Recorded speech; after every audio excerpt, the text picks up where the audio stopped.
안녕하세요. 사연에 빠지다의 DJ 민영입니다. 오늘 사연자는 남편의 아주 추잡한 민낯을 두 눈으로 목격하고 말았다는데요. 과연 어떤 사연인지 들어보시겠습니다. 오늘도 두 가지 사연 준비되어 있는데요. 끝까지 들어주실 거죠? 그럼 바로 시작할게요. 구독과 좋아요 잊지 마시고 꼭 눌러주세요. 안녕하세요. 저는 40대 후반 여자입니다. 제가 40대가 된 게 엊그제 같은데 어느새 50이 코앞으로 다가왔네요. 정신없이 애들만 키우고 보니 나이만 이렇게 먹었어요. 저에게는 연년생으로 딸 하나, 아들 하나가 있습니다. 둘 다 사춘기라 요즘 말만 걸어도 까칠하게 굴어서 애들 눈치 보느라 제가 아주 힘듭니다. 주말에 오랜만에 엄마랑 같이 등산 갔다가 너희 좋아하는 파스타라도 먹고 올까? 등산 힘들면 옷이라도 한 번씩 사러 가든가. 평일 내내 늦게까지 학원 다니느라 힘들어 죽겠는데 등산은 무슨 등산이야. 나 그냥 집에서 새로 하는 드라마 정주행이나 할래. 드라마야 일요일에 보면 되지. 토요일 하루만이라도 좀 엄마한테 시간 좀 내라. 나도 이번 주에 애들하고 하루 종일 게임하기로 했어. 주말만이라도 좀 내버려 둬요. 바로 얼마 전까지만 해도 서로 제 옆에서 자겠다고 울고불고 하던 아이들이 이제는 일주일에 한 번 엄마랑 시간을 보내는 것도 귀찮게만 여기니 저는 티를 안 내도 혼자 서운해서 눈물이 왈칵했어요. 자식들 일로 힘들고 속상하면 제가 어디에 말하겠어요. 남편밖에 더 있겠습니까? 저는 퇴근하고 들어온 남편을 붙잡고 매일 아이들과 있었던 일을 상의하고 싶었어요. 하지만 남편은 언제나 집안일보다 회사 일이 더 중요한 사람이었어요. 결혼 생활 18년 동안 평일에 제 시간에 퇴근해서 가족과 함께 밥을 먹은 게 손에 꼽힐 정도였죠. 어쩌다 남편이 일찍 퇴근해서 좋아하는 술 핑계로라도 대화를 좀 해볼까 말이라도 꺼내면 도망치기 바빴습니다. 여보, 피곤해도 우리 오랜만에 같이 맥주 한잔 할까? 준영이가 고등학교는 취업 잘 되는 보건고등학교로 가고 싶다는데 당신이랑 좀 상의하고 싶어서. 당신은 그런 걸 상의라고 해? 당연히 인문계 가야지. 보건고는 무슨 보건고야. 나 피곤해서 좀 잘 테니까 저녁 먹을 때 괜히 깨우지 마. 남편은 저와 부부라고 해서 일절 상의하고 싶은 생각이 없었습니다. 그냥 자신이 정해놓은 대로 저나 아이들에게 통보하면 그만이었어요. 그래도 준영이가 가고 싶다는데 무조건 안 된다고 할 수는 없지. 애가 공부하는데 크게 흥미가 없기도 하고. 준영이 앞으로 들어간 학원비가 얼만데 공부를 벌써 포기해. 그리고 도대체 누가 공부에 흥미를 가지고 한대? 그냥 하는 거지. 괜히 애들 위한답시고 애들 말 하나하나 다 들어주지 말고 절대 안 된다고 해. 당신이 그렇게 물러 터졌으니까 애들이 대가리 좀 컸다고 말을 안 듣는 거 아니야.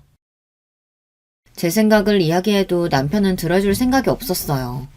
그러면서 모든 문제가 생기면 제 탓을 했죠.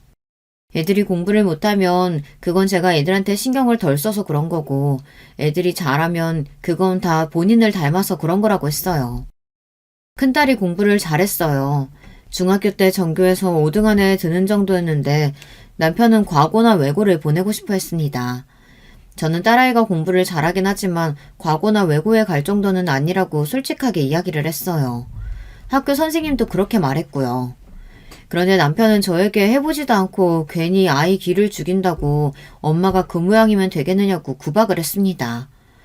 그러면서 꾸역꾸역 아이를 과고나 외고에 보내겠다고 여기저기 시험을 보게 했습니다. 딸은 아버지에게 인정받겠다고 나름대로 공부를 열심히 했어요.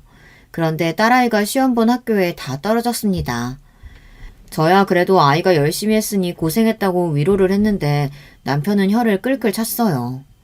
나를 닮았으면 무조건 다 붙고도 남는 건데 하필이면 지 엄마를 닮아서는. 에휴, 학원비에 돈을 얼마나 썼는데 그 많은 학교를 다 떨어지냐? 남편이 학교 다닐 때 공부도 잘하고 회사에서 인정받고 있다는 건 저도 알아요. 그래서 아이들 앞에서 저는 항상 남편을 떠받들어 줍니다. 그런데 남편은 애들 앞에서 항상 저를 무시했어요. 더군다나 가정보다 항상 일과 친구들을 중요하게 여겼습니다. 일 때문에 바빠서 집안을 못 챙기는 거야 어쩔 수 없다고 하지만 친구들 일에 나서느라 집안을 소홀히 하는 건 저도 싫었어요. 남편에게는 30년이 넘은 절친들이 있습니다. 중학교 때부터 중마고 하던 친구들인데 그 친구들 일이라면 아주 끔찍하게 챙깁니다. 결혼 전부터 항상 한 달에 한 번씩 모임도 하고 서로 생일이면 파티도 하고 그렇게 지냈는데요. 연애할 때야 그냥 그런가 보다 했는데 막상 결혼하고 보니 불편한 게 한두 개가 아니었어요. 집안에 무슨 일이 있어도 그 친구들과 모임에는 빠지는 법이 없었죠. 한 번은 그런 적도 있었어요. 당시에 둘째가 돌도 안 됐을 때인데 저녁 먹고 나서부터 갑자기 열이 나기 시작하더니 열이 떨어지질 않았습니다. 저는 무서워서 아직 퇴근하지 않은 남편에게 연락을 했어요. 아이가 해열제를 먹어도 열이 안 떨어지고 계속 울기만 한다고 무섭다고 했죠. 그러자 남편이 하는 말이 기가 막혔습니다. 애가 열이 나면 병원에 데려가면 되지. 왜 나한테 전화해? 그럴 시간 있으면 빨리 병원에 갔다 와. 누가 그걸 몰라서 그래? 혼자 어린애 둘 데리고 병원 가기 힘드니까 당신이라도 오면 같이 가려고 했지. 남편은 항상 말을 밉살맞게 하니 저도 곱게 나가질 않았습니다. 그러게 그 나이까지 운전면허도 하나 못 따고 뭐 했냐? 나 오늘 친구들 모임이라 늦으니까 그 정도는 당신이 알아서 좀 해. 집에서 노는 사람이 도대체 애들을 어떻게 봤길래 그 어린 게 열이 나. 당신 지금 말 다 했어? 애가 아픈 게 내 탓이라는 거야? 그럼 당신 탓이지 내 탓이야? 나 약속 시간 늦어서 빨리 가봐야 되니까 괜히 나한테 전화하지 말고 병원이나 가. 남편은 남자들이 친구들과 술을 먹고 모임을 할 때 아내가 전화하는 걸 극도로 싫어했어요. 친구들 앞에서 아내가 바가지를 긁는 것처럼 보인다고 쪽팔리니까 절대 전화하지 말라는 소리를 모임에 나갈 때마다 항상 했습니다. 아무리 그래도 그렇지 남편이라는 작자가 애가 아프다는데도 걱정이 되질 않는지 그런 긴박한 상황에서조차 저에게 알아서 하고 전화하지 말라고 했습니다. 그날 제가 얼마나 서럽고 무서웠는지 몰라요. 결국 저는 이제 3살 된 딸아이 손을 붙잡고 둘째를 등에 업은 채 혼자 응급실에 갔습니다. 택시 안에서 쉬지 않고 우는 아이를 연신 달래면서요. 그날 밤 저와 아이들은 응급실에서 하루를 꼴딱 보냈습니다. 둘째 아이가 독감이라 주사를 맞고 열을 낮추느라 저는 큰아이를 안은 채로 의자에서 새움잠을 잤어요. 아침이 될 때까지 남편에게는 전화 한 통도 오지 않았습니다. 저도 지금보다 젊었을 때는 남편도 하루 종일 일하느라 힘들어서 친구들 만나 술 한잔 마시며 스트레스도 풀고 싶겠지 이런 마음으로 이해하고 넘겼지만 이제 저도 나이가 들어서 그런지 슬슬 사소한 일에도 상처받고 혼자 있으면 외롭다는 느낌이 들었어요. 그런 와중에 남편이 무시까지 하니 속이 말이 아니더라고요. 사실 애들도 어릴 때나 엄마 하면서 쫓아다니지 이제 좀 컸다고 엄마를 귀찮아 하더라고요. 애들이 학교에 가고 나면 하루 종일 저 혼자 멍하니 앉아 있었어요. 그럴 때면 이제 내가 쓸모없는 사람인가 싶어 울적해지고는 했습니다. 그래서 나가서 소일거리라도 일을 해보려고 했는데 아이 낳고 내내 주부로만 살아온 제가 할 수 있는 일이 많지 않았습니다. 그래도 뭐라도 해보고 싶은 마음에 아르바이트 자리를 알아보고 있었어요. 그런데 남편이 반대를 했습니다. 젊어서도 안 하던 일을 이제 와서 왜 갑자기 한다 그래? 그리고 당신같이 아무것도 모르는 아줌마를 어디다 써줘? 아르바이트를 알아보고 있다는 제 말에 남편은 인상까지 써가며 이제 와서 무슨 아르바이트냐고 면박을 줬습니다. 결혼하고 지금까지 제가 어떻게 살아왔는지 누구보다 가장 잘 아는 남편이 이렇게 저를 무시하니 저는 더 서러워졌습니다. 이제 남편 말이라면 절대 듣고 싶지 않았어요. 애들 어릴 때는 애들은 엄마가 키워야 하는 거라고 아무것도 못하게 하더니만 이제 애들 다 커서 나가서 일 좀 하려니까 어디서 나를 써주냐고 무시하는 거야? 써주는 데 없어도 아르바이트 찾아서 할 거니까 그런 줄 알아. 이 아줌마가 뭘 잘못 먹었나? 아르바이트 그까짓 거 해봐야 얼마나 번다고 헛소리야. 이제 애들 고등학교 들어가면 수험생인데 더 살뜰히 챙길 생각을 해야지. 돈도 돈이지만 나도 더 늙기 전에 나가서 일하고 싶어. 매일 집에서 밥만 하는 거 나도 지쳤다고. 남편은 항상 제가 하겠다는 일에 순순히 그러라고 한 적이 없어요. 사실 저는 애들 낳기 전까지 유치원 선생님을 했습니다. 저는 아이를 낳고도 일을 하고 싶었어요. 친정엄마가 아이를 봐주겠다고도 하셨고요. 그런데 그때도 남편이 반대했습니다. 내 새끼 떼어놓고 남의 새끼 본다는 게 말이 돼? 더군다나 우리 애 장모님께 맡기려면 용돈이라도 드려야 되는데 유치원 선생 월급 그거 얼마나 된다고? 거기서 떼어주고 나면 남는 게 뭐가 있냐? 그냥 당신이 집에서 애들 보는 게 여러모로 이익이야. 지금 생각해보면 어떻게 해서라도 남편에게 우겨서 일을 했어야 했는데 그때는 남편 말이 맞다고 생각했어요. 내가 4배로 낳은 아이 두고 다른 아이들을 돌보러 간다는 게 마음에 걸리기도 했고요. 거기다가 애들 어릴 때는 남편도 회사에서 인정받기 위해 열심히 일하느라 애들 옆에 잘 있어주질 못했어요. 남편이 영업직이다 보니 매일 회식에 출장에 정신없이 바빴거든요. 그러다 보니 엄마인 저라도 아이들 옆에서 살뜰하게 키워내는 게 중요하다고 생각했습니다. 더군다나 연년생을 키우다 보니 하루가 어떻게 가는 건지 모르게 정신없게도 했고요. 하지만 애들이 중학교만 가도 이 정도로 헛헛하고 허무할 줄 알았다면 그때 절대 일을 그만두지 않았을 겁니다. 자식에게도 남편에게도 제가 한 일을 인정받지 못하는데 아무런 보상도 없는 희생을 왜 제가 해왔는지 후회가 됐어요. 저는 지금이라도 제 인생을 살고 싶었습니다. 아이들이 어릴 때는 애가 어려서 안 된다. 아이들이 학교에 들어가서는 이제 학교에 들어가니 엄마 손이 더 필요해서 안 된다.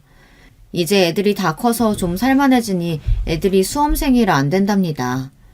시간이 지나고 보니 저의 지난 세월이 너무 아깝고 제가 불쌍했어요. 저만 부모도 아니고 남편도 아이들 아버지인데 뭐든 힘들어도 함께 나누고 함께 감수했어야 했어요. 애들이 태어나자마자 제 일을 포기하고 아이를 돌보는 게 저의 당연한 역할이 아니었는데 제 생각이 틀렸습니다. 그로부터 얼마 뒤 더는 엄마로서 혹은 아내로서만이 인생의 전부가 아니라는 걸 깨닫게 된 일이 있었습니다. 아들은 제가 그렇게 말렸는데도 멋대로 보건고등학교에 진학을 했어요. 사실 저야 아들이 원하는 대로 하길 바랬지만 남편이 보건고는 절대 안 된다고 했기 때문에 남편과 아들 사이에 분란을 막기 위해 아들을 말렸던 거예요. 저야 남편 성격을 잘 아니까요. 역시나 아들의 선택에 남편은 노발대발 난리를 쳤습니다. 사내놈이 보건고등학교나 나와서 도대체 뭐를 하겠다는 거야? 정말 간호사라도 하겠다는 거야? 남편은 명문고에 명문대를 나와 대기업을 다녀요. 머리도 좋고 수완도 좋은 사람이지만 생각이 너무 고루해서 꼰대도 그런 꼰대가 없습니다. 옛날 본인이 살았던 사고방식으로 저와 아이들을 대해요. 무조건 아내는 남편이 시키는 대로 해야 하고 아이들은 공부를 열심히 해서 남들이 알아주는 직업을 가져야 한다고 생각했죠. 준영이 말이 요즘은 병원에서 의무적으로 남자 간호사도 많이 뽑아서 취업률도 좋고 복지도 좋아서 직업으로 간호사만 한 게 없대. 그래도 본인이 처음으로 해보겠다고 하는 건데 좀 이해 좀 해줘요. 저는 웬만해서 남편이랑 싸우고 싶지 않았어요. 제가 말해봐야 소용없으니까요. 하지만 자식들 일에는 무조건 자식 편을 들어주고 싶어 저 나름대로 노력을 했습니다. 하지만 역시나 남편에게는 통하지 않았죠.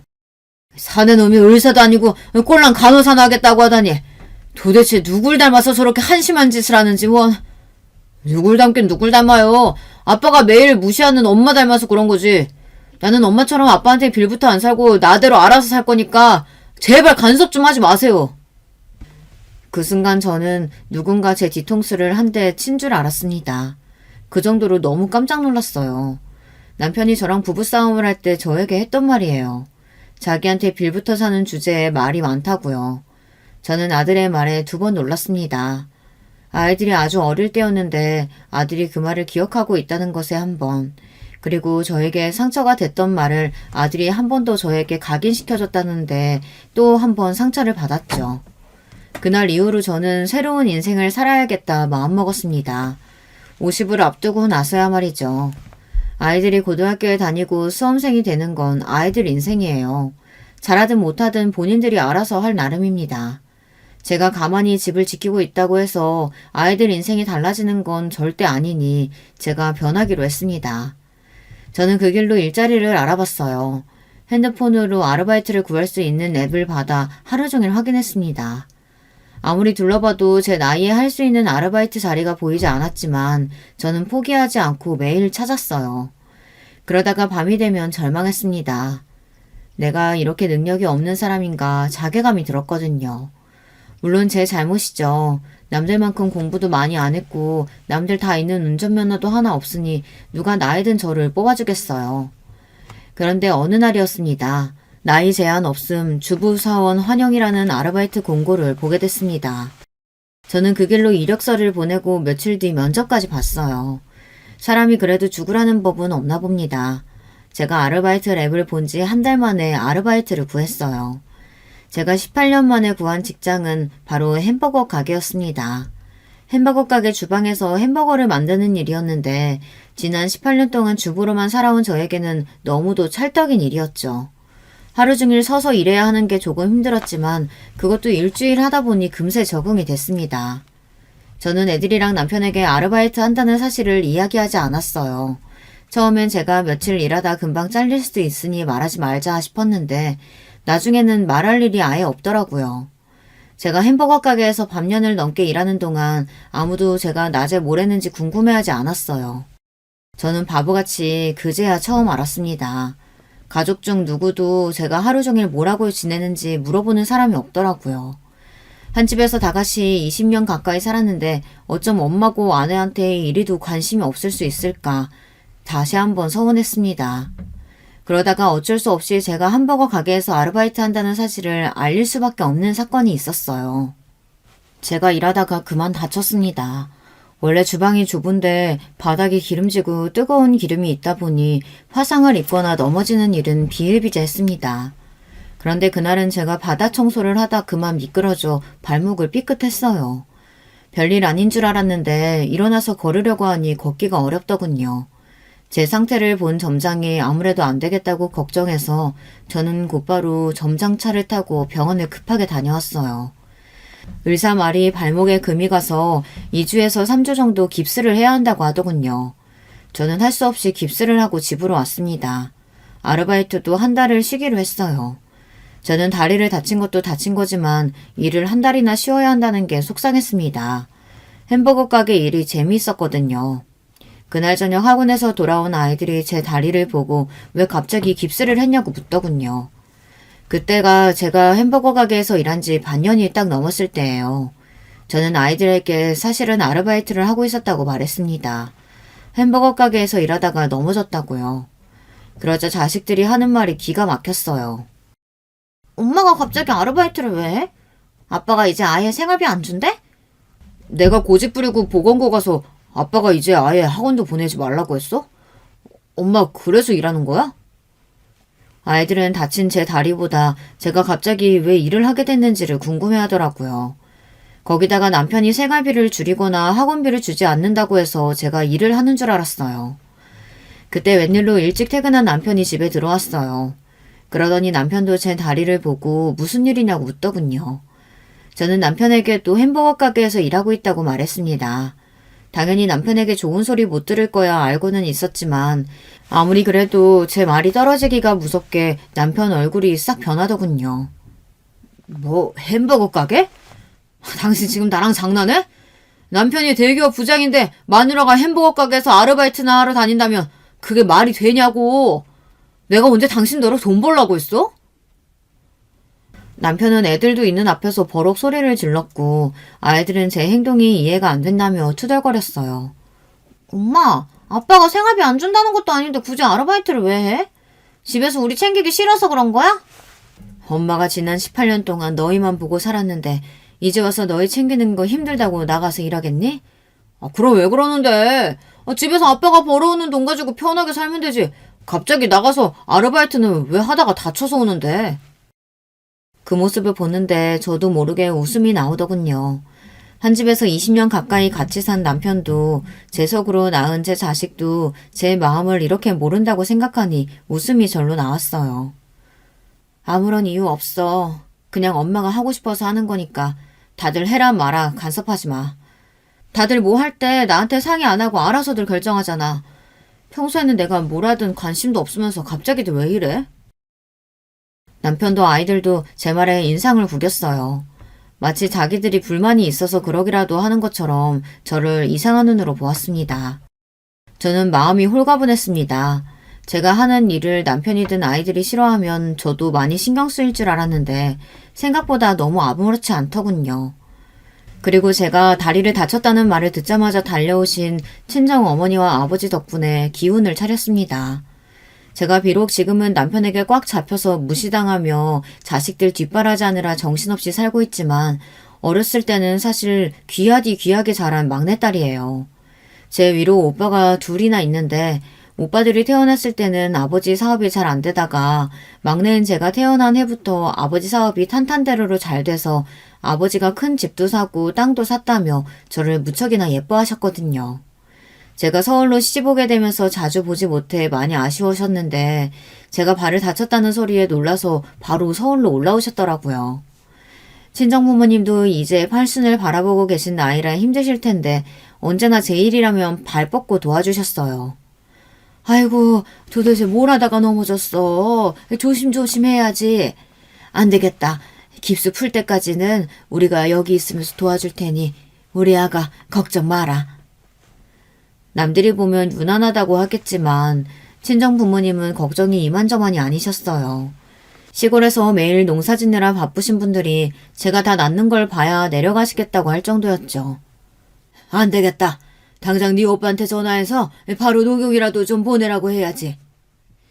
심지어 아버지는 시골에서 영양원을 하는 큰오빠에게 당장 몸보신할 녹용을 보내라고 연락을 했어요. 동생이 다쳤다는데 오빠가 돼서 뭐 하는 거냐고 펄쩍펄쩍 뛰시면서요. 저야 부모님이 오셔서 너무 좋았지만 문제는 남편이었습니다. 남편 성격이 워낙 까탈스럽다 보니 집에 부모님이 오시는 걸 썩 달가워하지 않아요. 더군다나 남편이 친정 부모님 눈치를 많이 보거든요. 원래 누구 눈치를 보는 사람이 아닌데 태어나 처음으로 눈치를 봐야 하는 사람이 생겼으니 남편은 친정 식구들을 만나는 걸 불편하게 생각했습니다. 타이밍이라는 게 참 이상합니다. 하필이면 제가 다리를 다치고 친정 부모님까지 집에 와 계신 상황에서 남편은 출장이 잡혔다며 중국에 가버렸어요. 저만 있었다면 남편은 제가 다쳤든 말든 분명 별말 없이 중국에 가버렸겠지만 친정 부모님이 우리 집에 와 계시니 남편도 괜히 머쓱한지 웬일로 저에게 미안하다는 말을 다 하더라고요.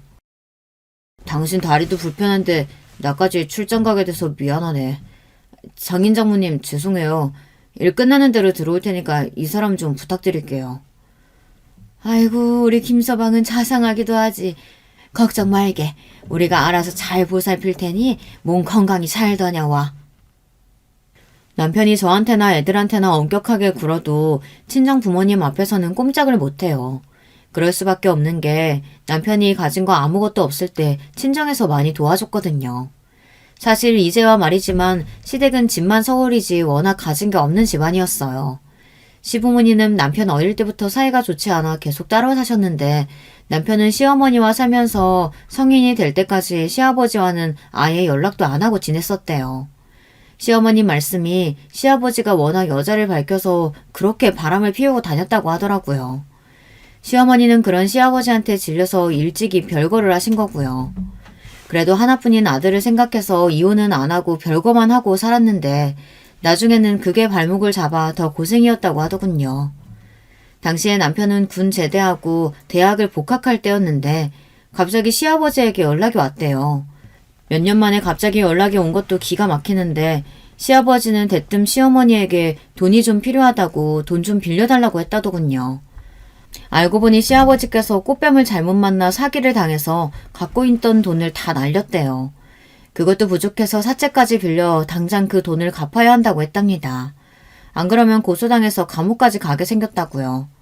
시아버지가 빌린 사채가 글쎄 1억이 넘었답니다. 당시에 남편은 시어머니랑 2억짜리 빌라에 살고 있었는데 할 수 없이 그 집을 팔아 시아버지 빚을 갚아줬대요. 남편은 절대 시아버지 빚을 갚아줄 생각이 없었는데 시어머니가 그래도 남편이고 아버지인데 그깟 돈 때문에 감옥에 가게 하는 일은 막아야 하지 않겠느냐고 해서 어쩔 수 없이 도왔다고 하더군요. 그런데 그렇게 사고를 치고도 시아버지는 정신을 못 차렸대요. 그리고 나서도 또 다른 여자한테 한눈을 팔다가 다른 여자 품에서 돌아가셨답니다. 시아버지가 돌아가시고 나서 남편은 더 지독해졌대요. 그래서 미친 듯 공부해 수석으로 졸업해 대기업에도 취직했답니다. 그러면 뭘 하겠어요. 시아버지는 돌아가실 때까지도 사고만 치다 돌아가셔서 남편이 그 뒤치다꺼리를 다 했는걸요. 그러다 보니 저와 결혼할 때 남편 수중에 1,000만 원도 없었어요. 당시에 시아버지는 이미 돌아가시고 안 계셨고 그런 상황이다 보니 저와 남편이 결혼할 때 저희 친정에서 작은 아파트를 사주셨어요. 평수는 작았어도 그래도 그 아파트라도 있어서 그 자본으로 지금까지 오게 된 거죠. 그 이후에도 아이가 태어나거나 이사를 할 때마다 친정에서 많이 도와주셔서 금전적으로는 크게 고생을 안 하고 살았어요. 남편은 워낙 어릴 때부터 결혼 전까지 경제적으로 힘들게 살았기 때문에 그런 점은 친정 부모님께 감사해야 했습니다.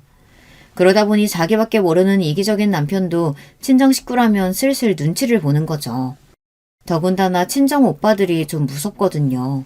지금이야 오빠들이 아버지를 따라 시골에서 농사도 지고 영양원을 하고 있지만 이전에는 둘 다 학창시절 내내 운동을 했거든요. 나름 동네에서는 복싱 유만주였어요. 제가 뭣도 모르고 남편에게 빠져 결혼한다고 했을 때 오빠들이 남편을 데리고 운동 같이 한다고 체육관에 데려갔다가 남편이 저랑 결혼 못한다고 도망갈 뻔했다니까요. 오빠들이 하도 남편한테 겁을 줘서요. 그때부터 남편은 오빠들과 만난다고 하면 항상 바짝 쫄아 있었어요. 그러던 어느 날이었어요. 저와 남편이 결혼하고 첫째를 낳기 전이었는데 시어머니께서 갑자기 치매 판정을 받았습니다. 당시의 연세가 고작 50대 중반이었기 때문에 저희는 시어머니께서 치매일 거라고는 생각도 못했어요. 자꾸 길을 잃어버리고 비밀번호를 까먹어서 집에 들어가지를 못하시길래 아무래도 시아버지께서 돌아가신 일로 충격을 받아 스트레스가 심해서 그런 거라고 여겼습니다. 그런데 이미 치매도 상당히 진행됐다고 하니 저도 남편도 적잖이 충격을 받았어요. 결국은 그 일로 남편과 제 사이가 조금씩 틀어지기 시작했습니다. 남편은 치매에 걸린 시어머니를 우리 집에서 모시고 싶어 했어요. 하지만 저는 엄두가 나질 않았습니다. 당시에 저는 20대 후반이었고 아직 아이도 없었어요. 일도 하고 있었고요. 그런 제가 무슨 자신감으로 치매에 걸린 시어머니를 집에서 돌볼 수가 있었겠어요. 하지만 남편은 막무가내였습니다. 다짜고짜 시어머니를 모시고 집에 들어왔어요. 저는 제 의견을 항상 무시하고 멋대로 하는 남편에게 지쳐 친정 부모님에게 하소연을 했습니다. 그러자 그때도 친정 부모님과 오빠들이 바로 서울에 올라왔어요. 심지어 오빠들은 남편 회사까지 찾아가 만나나 보더군요. 김서방, 아무리 치매에 걸린 어머니가 마음에 걸려도 그렇지 자네 혼자 사는 집도 아닌데 새파랗게 어린 며느리한테 치매 걸린 시어머니를 돌보라는 게 말이 되나? 에이, 말도 안 되는 일이지. 솔직히 말해서 김서방, 자네도 양심이 있으면 그러면 안 되지. 자네가 장가올 때 해온 거라고는 뭐가 있나? 대기업 다니는 거 꼴랑 그 배경 하나 가지고 장가와서는 이제 치매 걸린 노모까지 우리 막내한테 책임지라는 거야? 오빠들은 남편을 만나 노발대발 당장 시어머니를 요양원에 모시라고 소리를 질렀습니다. 우리 부모님이 자네한테 어떻게 했는데 자네가 내 동생한테 어떻게 이럴 수가 있어? 차라리 잘 됐어. 애 없을 때 지금이라도 둘이 갈라서는 게 낫지. 난 절대 어린 내 동생이 치매 걸린 시어머니 돌보는 꼴은 죽어도 못 보니까 그런 줄 알게. 안 그러면 저와 남편을 이혼시키겠다고 했습니다. 물론 저도 압니다. 남편 입장에서는 친정 오빠들의 행동이 지나치다는 걸요. 하지만 제 입장에서는 오빠들이 있어서 다행이라고 생각했어요. 남편이 제 앞에서나 큰 소리 칠 줄 알았지 오빠들 앞에서는 말 한마디 못하는 사람이었거든요. 더군다나 당시에 결혼한 지 얼마 되지도 않았을 때였는데 이혼 이야기까지 나오니 남편도 당황했나 보더라고요. 결국은 시어머니를 요양원에 모셨습니다. 물론 남편도 저도 속이 상할 때는 있어요. 그래서 제가 일주일에 한 번씩은 무조건 요양원에 들러 시어머니를 뵈어요. 건강 상태도 항상 체크하고요. 그때 일로 남편과 제 사이는 많이 달라졌습니다. 남편은 저 때문에 시어머니를 요양원으로 보냈다고 생각했어요. 하지만 저로서는 그게 최선이라고 생각합니다. 만약 그때 시어머니를 요양원에 보내지 않았더라면 남편과 저는 지금까지 버티고 살지 못했을 거예요. 물론 저도 사람인지라 가끔 후회하기는 합니다. 그때 그냥 남편과 헤어질 걸 그랬다 싶을 때가 많거든요. 저도 제가 싫어서 참지 못하고 시어머니를 요양원에 보냈다는 괜한 죄책감에 남편의 구박이나 무시를 당하면서도 애써 참고 살고 있으니까요. 그러다 보니 저와 남편의 사이는 결혼한 이후부터 내내 좋았던 적이 별로 없어요. 아이들 보면서 하루하루 장애물 넘듯이 참고 살았습니다. 남편도 본인이 참고 살고 있다고 생각하는 것 같아요. 그러니 자꾸만 저만 보면 욱해서 구박하고 무시를 하는 거겠죠. 제가 다리를 다쳐 친정부모님이 집에 오시자마자 중국으로 출장을 간 남편은 중국에 간 지 이틀이 지날 때까지 전화 한 통 안 했어요. 저는 익숙했습니다. 남편이 어디를 가든 먼저 전화를 하는 사람이 아니었으니까요. 그런데 웬일인지 남편이 중국에 간 지 사흘 만에 제게 연락이 왔습니다. 저는 웬일인가 싶으면서도 괜스레 기분이 좋았어요. 그래도 제 걱정을 하기는 하나 싶어서요. 그런데 역시나 아니었습니다. 남편이 제 걱정 같은 걸 할 리가 없었어요. 남편은 통화가 되자마자 다짜고짜 제게 화를 냈습니다. 당신 오빠들 때문에 정말 미치겠다. 젊었을 때는 젊어서 그랬다고 치지만 이제 나도 나이 먹었는데 도대체 언제까지 그러실 거래? 저는 남편이 또 왜 이러나 했는데 알고 보니 제가 다리를 다쳤다는 소리를 듣고는 오빠들이 곧장 또 남편에게 연락을 했나 보더라고요. 남편 말이 제가 다리를 다친 게 꼭 남편 잘못이라도 있는 것처럼 오빠들이 몰아붙였대요. 김서방, 우리 막내가 워낙 연약하고 무거운 거 아예 들지도 못하는데 그 어린 거한테 도대체 무슨 돈을 벌어오라고 내보내서는 왜 애를 다치게 만들어? 친정 부모님께 무슨 말을 들었는지 친정 오빠들은 남편이 제게 나가서 일하라고 해서 제가 이렇게 다친 줄 아는 것 같더라고요. 남편은 당연히 본인이 내보낸 게 아니라고 제가 괜한 고집을 피워서 나간 거라고 했는데도 소용이 없었나 봐요. 고집? 이봐 김서방, 우리 순영이가 어릴 때부터 고집이라는 걸 피울 줄 모르는 애야.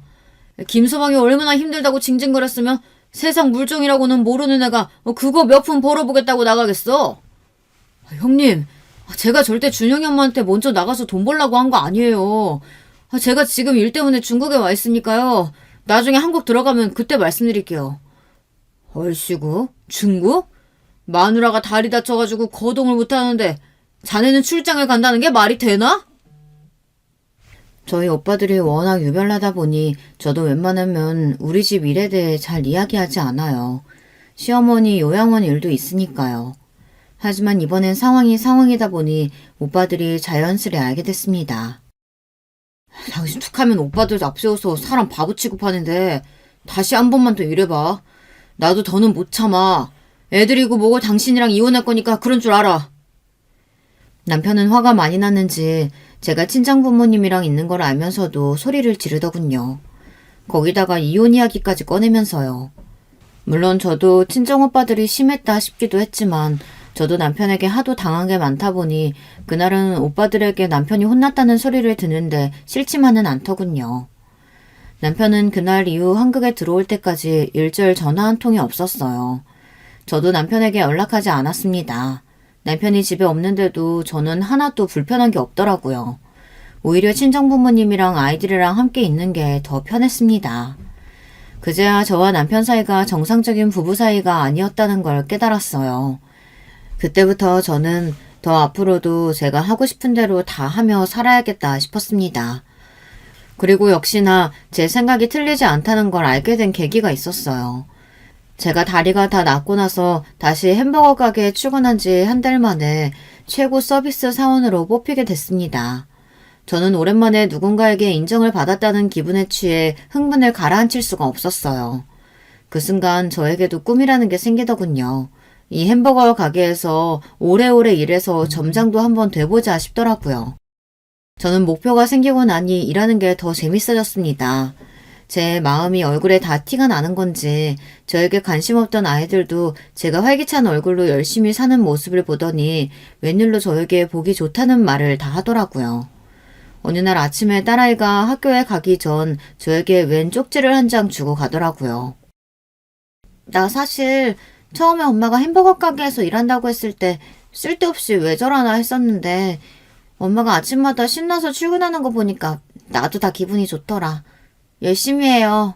엄마, 응원할게.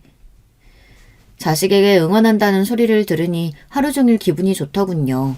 제가 기분이 좋아서 항상 밝은 얼굴로 아이들을 대하니 아이들의 반응도 달라졌습니다.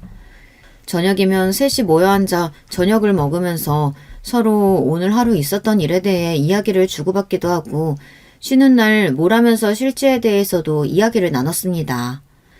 그제야 깨달은 게 제가 지금까지 너무 혼자만의 세상에 갇혀서 산 건 아닌가 이런 생각이 들더라고요.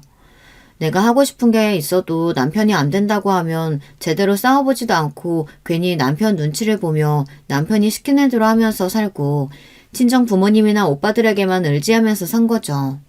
그러면서도 제 생활에 항상 만족하지 못하고 마음속에 남은 불만이다 보니 혼자 참고 산다고 생각하며 아이들 앞에서 항상 툴툴거리면서 살아왔던 거죠.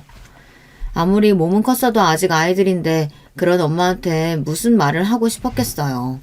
전혀 의지가 되지 않았겠죠. 저는 50을 앞두고 나서야 진짜 어른이 되고 있었습니다. 사춘기 아이들과는 건강하게 잘 지내려고 노력하는 와중에 남편과의 관계는 여전히 쉽지 않았습니다. 제가 조금씩 변해가면 뭘 하겠어요. 남편은 여전히 똑같은걸요. 오히려 중국 출장 이후 남편과는 전보다 더 사이가 좋지 않았어요. 남편은 꼭 일에 미친 사람처럼 살았어요. 중국 출장 이후로도 몇 번이나 출장에 갔습니다. 말로는 그렇게 해야 임원 자리까지 오를 수 있다고 했지만 제가 보기엔 남편이 무리하고 있는 것 같아 보였어요. 심지어 그렇게 중요하게 생각하는 30년지기 친구들 모임까지 참석 안 하고까지 출장에 가더라고요. 결혼 생활 18년 만에 처음 보는 낯선 모습이었어요. 저도 전 같으면 무슨 출장을 그렇게 자주 가느냐고 괜히 듣기 싫은 잔소리를 남편에게 했을 거예요. 하지만 저도 남편과 잘 지내보자 마음을 먹은 김에 확실하게 잘 이야기해보자 싶어 많이 노력했습니다. 남편이 출장에 가 있을 때 아무래도 신경이 쓰일 것 같아 제가 바빠도 전보다 더 시간을 내서 시어머니께 자주 찾아갔어요. 시어머니께서 좋아하는 음식들도 싸가고 함께 산책도 하고 책도 읽어드렸습니다. 사진을 찍어 남편에게도 보내주고요. 그리고 남편이 출장에서 돌아오면 음식도 좀 더 신경 써서 준비했고 남편 건강을 위해 한약이랑 영양제도 꼬박꼬박 챙겼습니다. 그런데 여자의 촉이라는 게 있잖아요. 저처럼 좋은 방향으로 변한 게 아니라 남편은 더 나쁜 방향으로 달라졌습니다. 원래도 저나 아이들에게 별 관심 없고 집안일은 안중에도 없었는데 더 무관심해졌습니다. 원래 관심이 있어도 아이들 학업이랑 시어머니 문제에는 빠지지 않고 간섭했었는데 언제부턴가는 일절 묻지도 않았어요. 심지어 아이들 학원이랑 시어머니 요양비가 다 밀렸었더라고요. 결혼하고부터 지금까지 내내 남편이 모든 돈 관리를 다 했어요. 공과금이며 애들 학원비는 물론 애들 용돈까지 다 남편이 알아서 했습니다. 저는 생활비를 받아 쓰고요. 돈 관리에 있어서 지금까지 한 번도 남편이 실수한 적이 없었는데 처음 있는 일이었죠. 저는 신기해서 곧바로 남편에게 연락했습니다. 애들 학원비랑 시어머니 요양원 비용이 결제가 안 됐다고 연락이 왔다고요. 그러자 남편이 하는 말이 가관이었습니다. 당신도 이제 돈 벌면서 그거 몇 푼이나 낸다고 나한테 이야기를 해. 그 정도는 당신이 알아서 내. 순간 저는 당황해서 말문이 다 막혔습니다. 저더러 나가서 몇 푼이나 번다고 벌지 말라고 할 땐 언제고 이제 와서 말도 없이 저더러 애들 학원비랑 시어머니 요양원비를 내랍니다. 저는 기가 막혀서 남편에게 따졌어요. 이런 일은 부부가 상의해서 결정할 일이지 갑자기 당신 내키는 대로 하면 어떡하자는 거야. 미리 나한테도 말을 했어야지. 돈이 아까운 게 아니라 저와 한마디 상의도 없이 저더러 이래라 저래라 하니 기가 막히더군요. 더구나 최근 들어 남편은 어딘가 나사 하나 빠진 사람처럼 다녔어요. 매일 일이 바쁘다며 집에 늦게 들어오기도 했고 여전히 출장도 잦았습니다. 거기다가 집에 있으면 하루 종일 핸드폰만 붙들고 살았어요. 저처럼 둔한 사람이 보기에도 뭔가 이상하다고 느낄 정도였으니 남편은 분명 뭔가 이상했습니다. 그러던 어느 날이었어요. 내내 찜찜했던 마음에 불을 지피는 사건이 생겼습니다. 남편이 또 해외로 출장을 간다면서 짐을 싸놨더라고요. 이제는 하도 자주 출장을 가다 보니 저도 남편에게 어디로 출장을 가는지 몇 박을 가는 건지 묻지도 않았습니다. 그런데 남편이 출장 가는 날 새벽 저도 출근 준비를 하는데 남편이 여권을 안 챙겼더라고요. 서랍에 버젓이 여권이 있었습니다. 저는 놀라서 여권을 챙겨주려고 남편 가방을 열었어요. 그런데 뭔가 이상했습니다. 출장 간다는 사람 가방에 술이 잔뜩 들어있었어요. 옷도 출장 가는 사람이 챙겼다고 하기엔 조촐해 보였고요. 더군다나 가방 안에 수영복까지 들어있더라고요. 저는 아무래도 좀 이상해서 남편 여권을 확인했습니다. 그런데 저는 여권을 확인하자마자 충격에 빠지고 말았어요. 글쎄 남편 여권에 최근에 다녀온 나라 도장이 하나도 안 찍혀 있더라고요. 심지어 몇 달 전 제가 다리 다쳤을 때 갔다 온 중국 도장마저 찍혀있지 않았습니다. 이건 말도 안 되는 일이었어요. 제가 중국 이후로 아는 것만 해도 필리핀, 베트남, 호주 등등 서너 군데가 넘습니다. 그런데 어떻게 여권이 이렇게 깨끗할 수가 있는 걸까요? 이유는 하나뿐이었죠. 남편이 저에게 출장 간다고 거짓말을 하고 어딘가 다른 곳에 가는 거였어요. 저는 그대로 여권을 원래 있던 서랍 안에 넣었습니다. 그리고 저는 그날 햄버거 가게를 하루 쉬기로 했어요. 저는 남편을 미행하기로 했습니다. 남편처럼 이기적이고 자기밖에 모르는 사람이 이 정도로 작정하고 저를 속였다는 건 분명 예산일이 아닐 테니까요. 저는 곧장 택시를 불러 잡아타고 남편의 차 뒤를 밟았습니다. 저는 남편의 뒤를 따라가는 동안 별의별 생각을 다 했어요. 생각이 꼬리에 꼬리를 물고 커질수록 결국 바람이라는 확신밖에 들지 않았습니다. 이 인간이 이제는 하다하다 상간녀까지 있구나 싶어서요. 그런데 그 순간 남편의 차가 어딘 걸로 빠졌습니다. 그런데 길이 좀 익숙했어요. 그리고 그제야 뭔가 기억이 났습니다. 이 동네는 바로 남편의 중마고 중 가장 잘 살기 유명한 여자친구가 사는 집이었어요.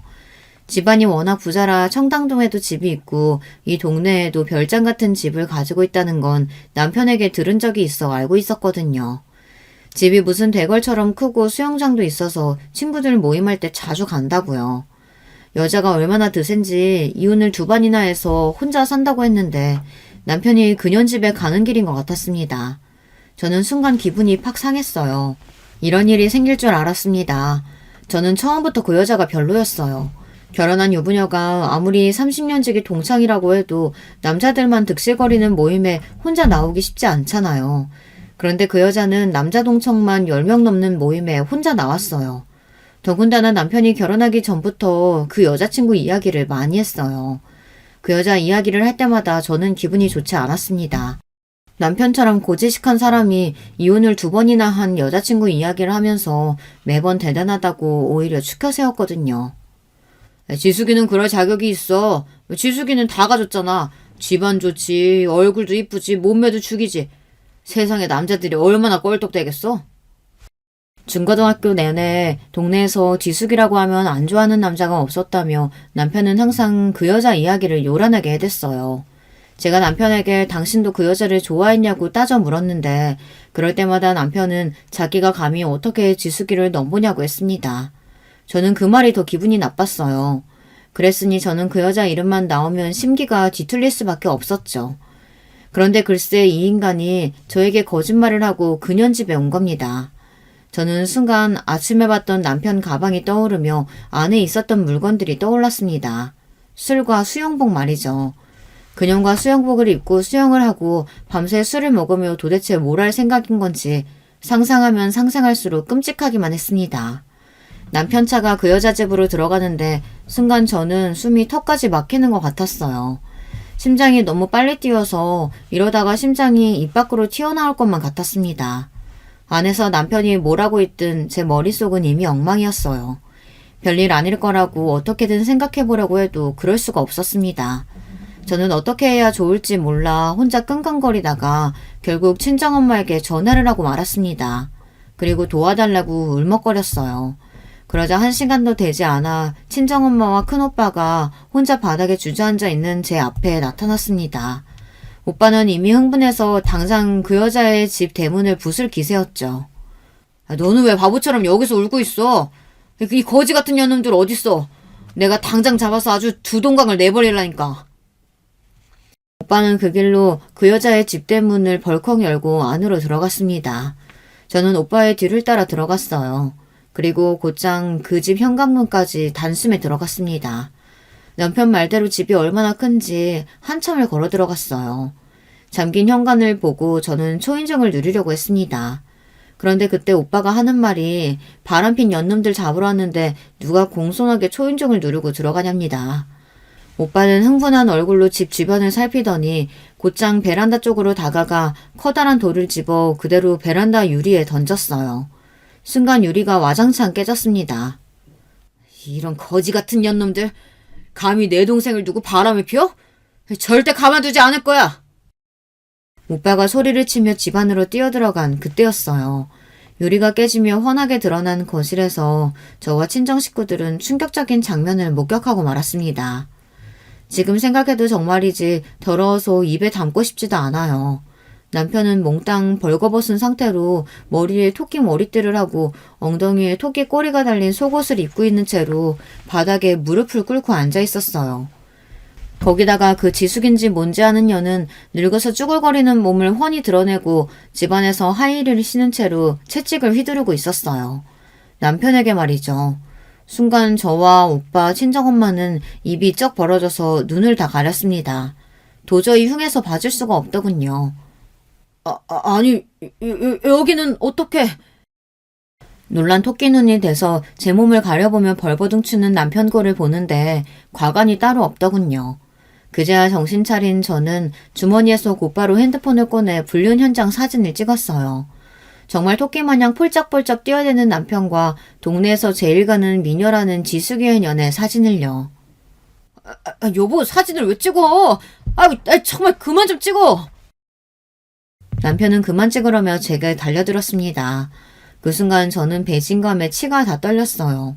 저런 더러운 짓거리나 하고 다니는 인간이 제 남편이자 제 아이들의 아빠라는 사실이 치욕스러웠습니다. 저는 그대로 오빠가 베란다 문을 부쉈던 돌을 들었습니다. 그리고 남편에게 던지려고 번쩍 들었어요.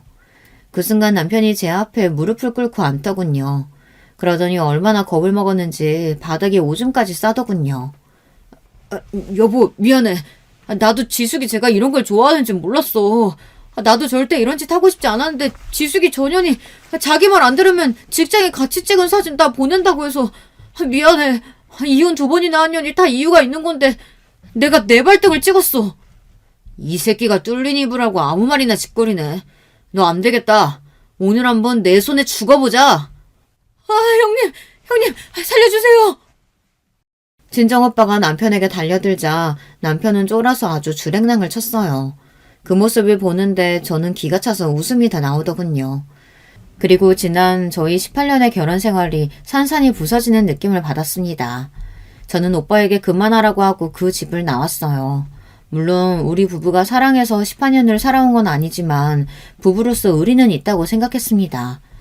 그런데 저런 찌질하고 천박한 인간을 남편이라고 믿고 산 제가 너무 처량하게 느껴졌어요.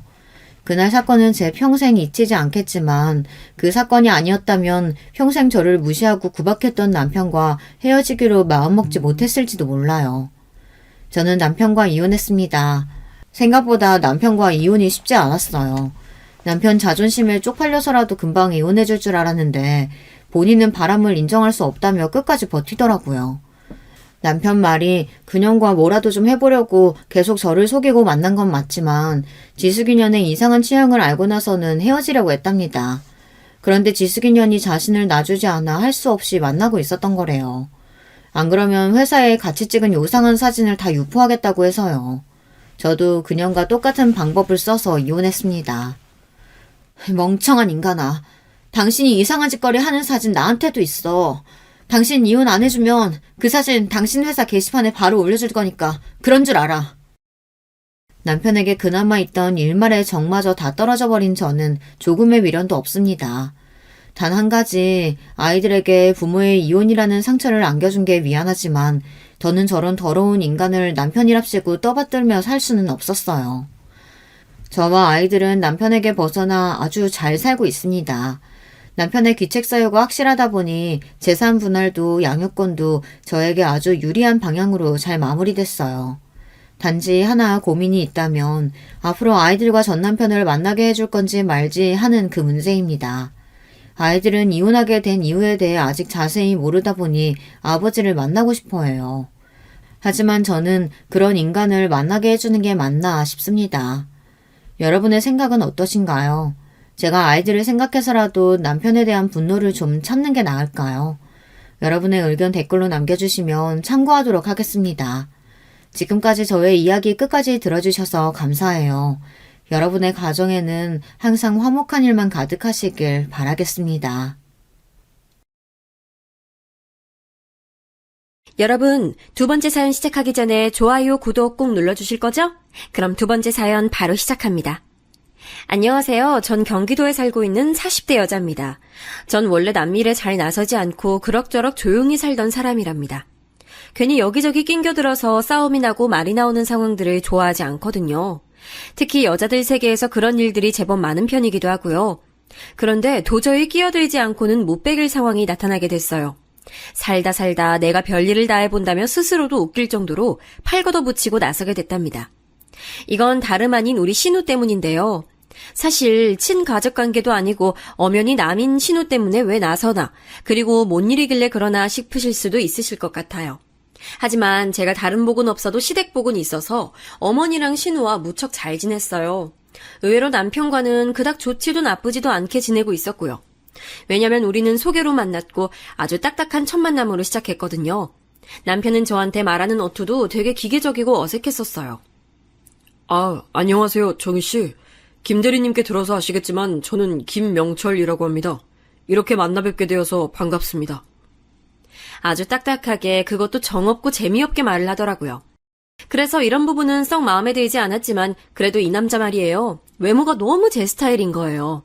물론 이 글을 쓰고 있는 지금은 그때에 비해 많이 빛바래고 퇴색한 부분이 있긴 합니다만, 일단 이날만 해도 말이죠. 카페 입구를 지나 제가 있는 테이블로 오기까지 몇 명의 여자들이 이 사람을 쳐다봤었어요.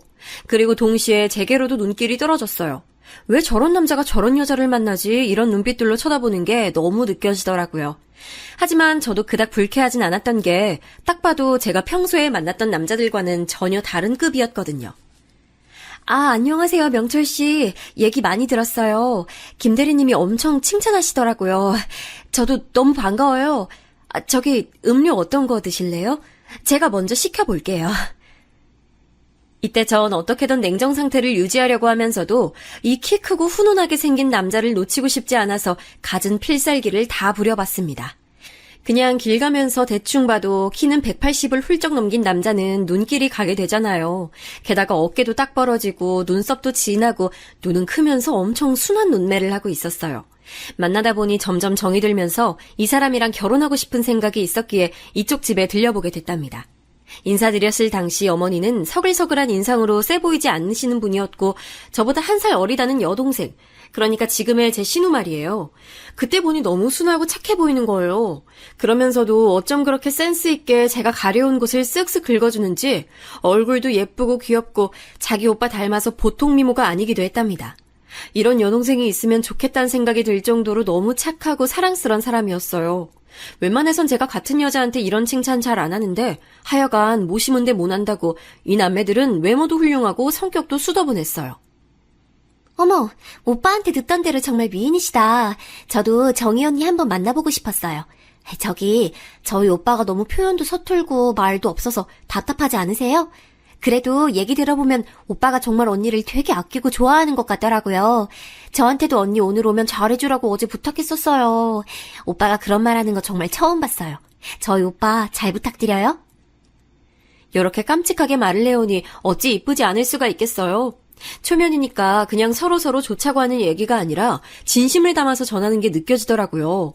그 정도로 착함이 뚝뚝 묻어나는 아주 서글서글하고 순한 사람이었어요.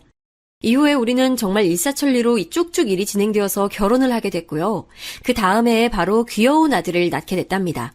연년생으로 딸을 또 낳게 됐는데 이렇게 뭔가 순탄하게 흘러가는 것 같았지만 그렇지가 않았어요.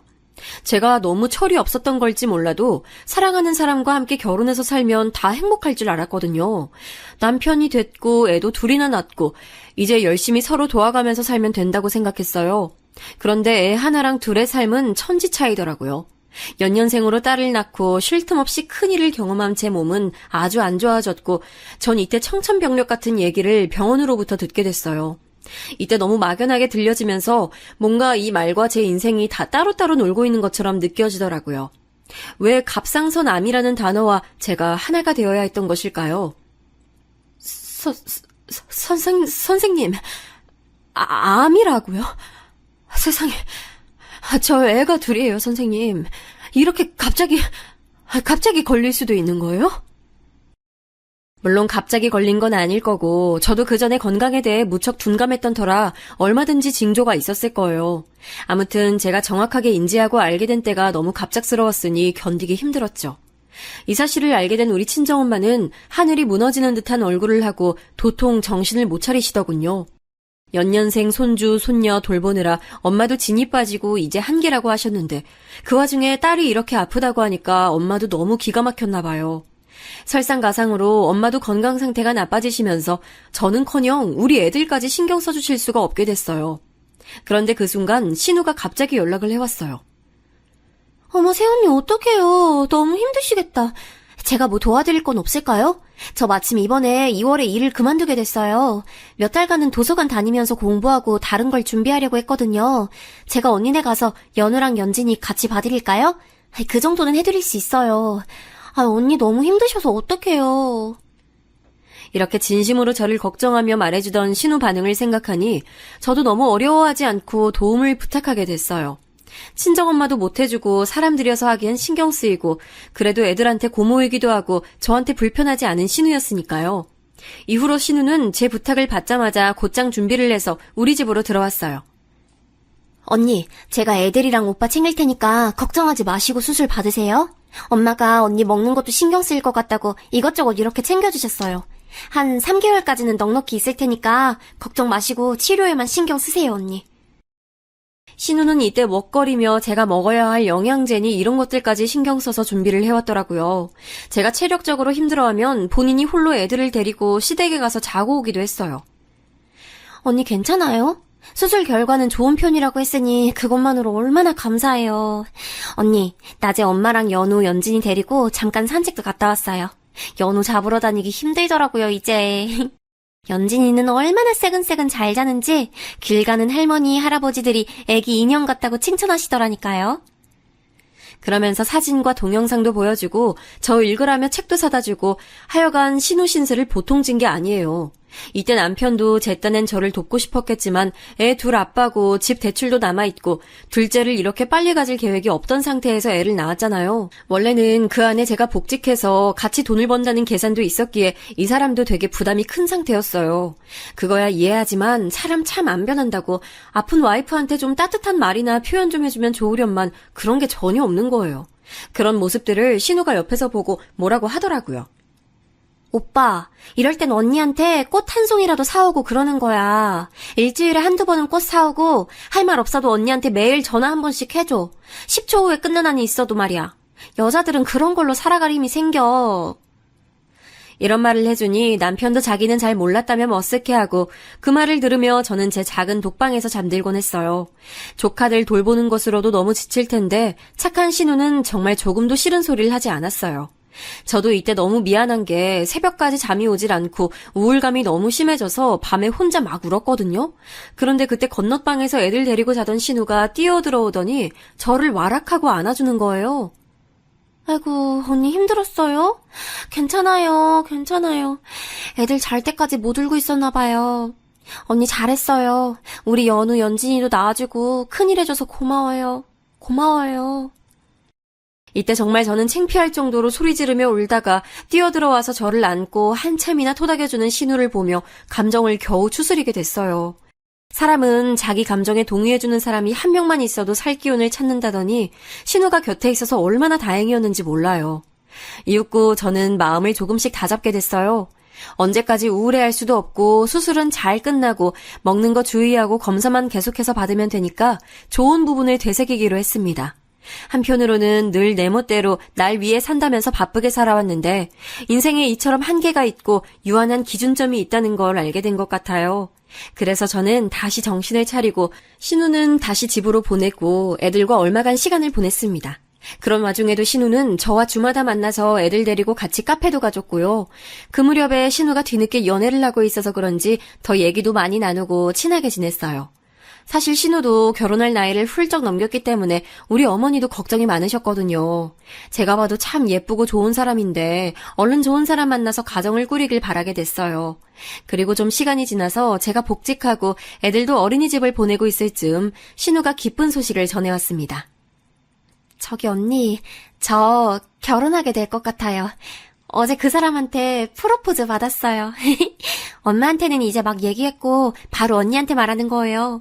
언니 축하해 주실 거죠? 이 말에 저는 콧노래가 마구 쏟아져 나오더라고요. 저의 결혼 전부터 애 낳고 아프고 지금에 이르기까지 많은 것들을 돌봐주고 마음 써준 신우였어요. 그런 신우가 이제 가정을 꾸리고 자기도 새로운 기로에 서 있다고 하니까 너무 축복해주고 싶더라고요. 저는 한껏 들떠서 아가씨 결혼 준비하는데 제가 다 신나가지고 따라다니고 했어요.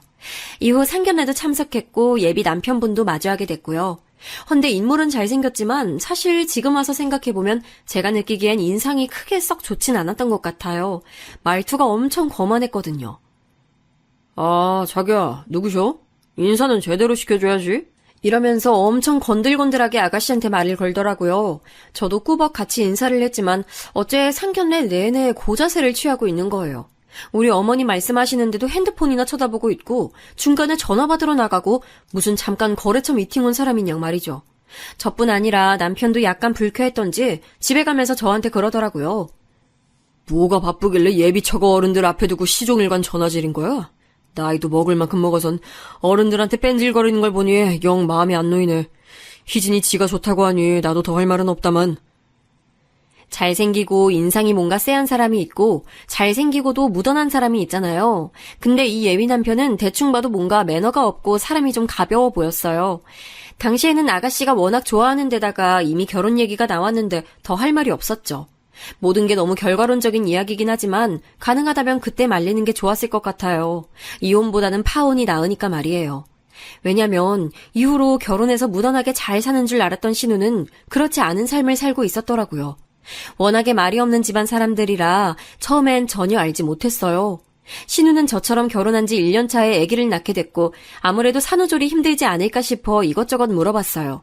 제가 도와줄 수 있는 형편이 안 됐지만 그 전에 워낙 신세진 게 많아서 도움이 부르는 금액이라도 보태주려고 했어요. 그런데 신우 반응이 영 미적지근한 거예요.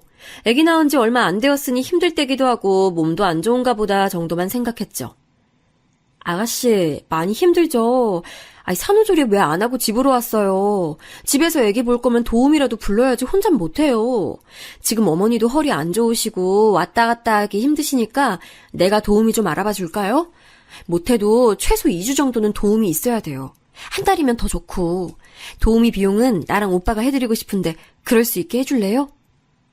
이런 제 말에도 신우의 반응은 어쩐지 힘이 없더라고요. 아니에요, 언니. 괜찮아요. 저 혼자서 애기랑 같이 있을 수 있어요. 그냥 너무 졸리고 좀 몸이 처지는데 지나면 괜찮아지겠죠? 애기 낳고 보니까 정말 세상 모든 엄마들이 존경스러워요. 언니도 이렇게 힘들었나 봐요.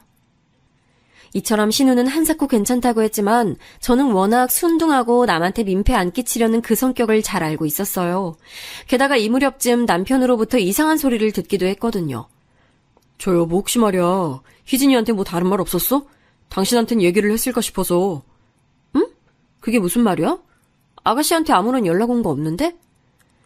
남편이 뜬금없이 이런 말을 하길래 뭔가 했더니 생각보다 상황이 더 안 좋아 보이더라고요. 그게 며칠 전에 엄마가 희진이네 집에 들렀나 봐. 애기도 볼 겸해서 갔는데 그 댁에 사돈 어른이랑 식구들이 있더라는 거야. 괜시리 눈치도 보이고 해서 오래 못 있다 오셨다는데 희진이 표정이 너무 어두웠대. 엄마가 애지간해서 그런 걸로 나한테까진 전화 안 하는데 좀 걱정스러운가 봐. 남편이 이런 얘기를 하는 걸 보니 어머니도 애지간히 신경 쓰이는 게 아닐 것 같더라고요. 한편으론 제가 그렇게 힘들어할 때는 남편이 그다지 다독여주지 않았는데 막상 자기 여동생이 그렇다고 하니까 신경 쓰는 것 같았어요.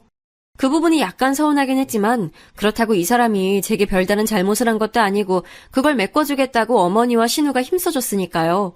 아무튼 상황을 자세히 알고 싶어서 저도 일찍 퇴근을 한 날 그쪽 부근이 신우네 신혼집이라서 불쑥 들러봤어요.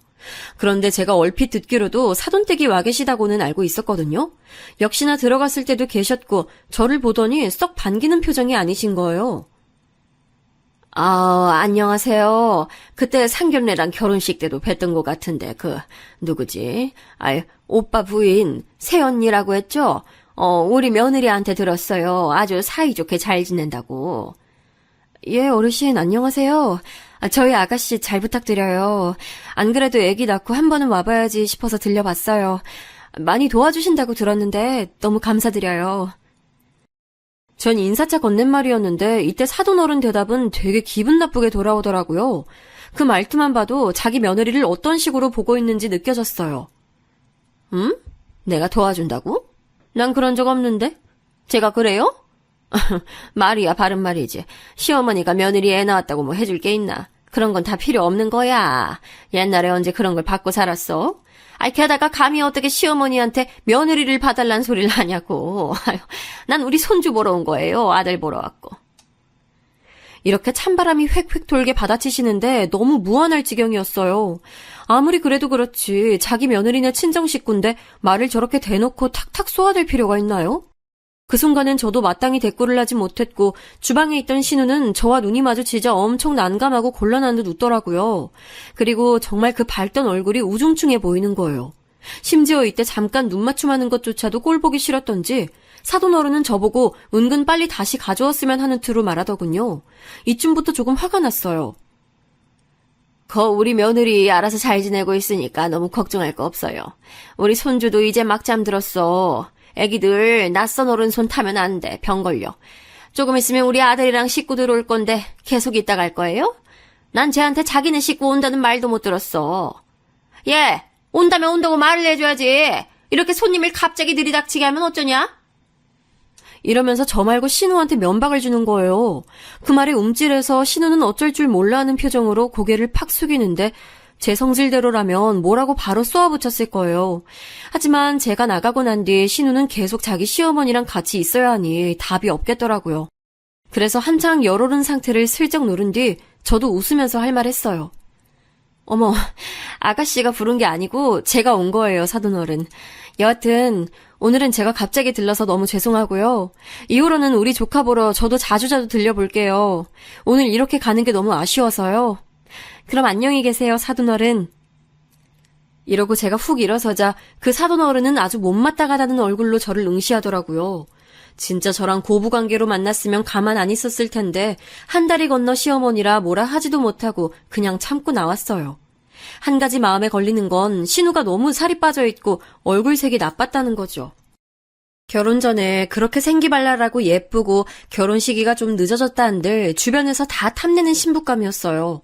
그런데 좀 더 여유 있는 집안에 시집가서 한동안 조용히 사는가 했더니 신우 남편은 엄청 가부장적인 타입이더라고요.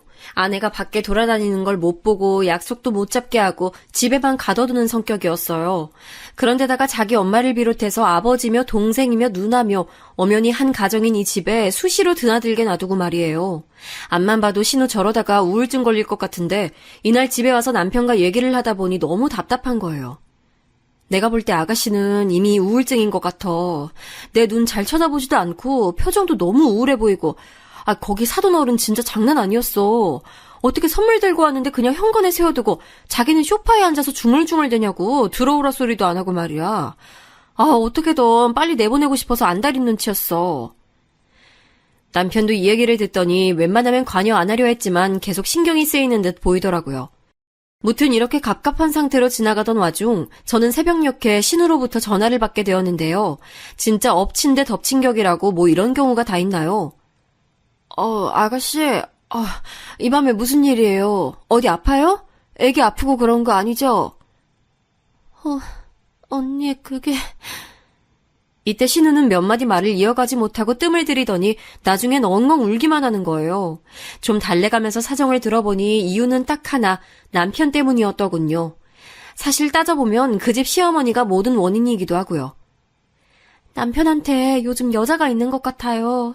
맨날 늦고 집에 안 들어오고 애기 아플 때 전화를 해도 어머니가 대신 가게 하고 어제 너무 신경 쓰여서 핸드폰 몰래 봤는데 회사 여직원이랑 일을 쳤더라고요. 저는 이 부분도 피가 거꾸로 솟았지만 그 뒤에 들려온 저쪽 시댁 식구들 반응에 경악할 지경이었어요. 뭐라고요, 아가씨?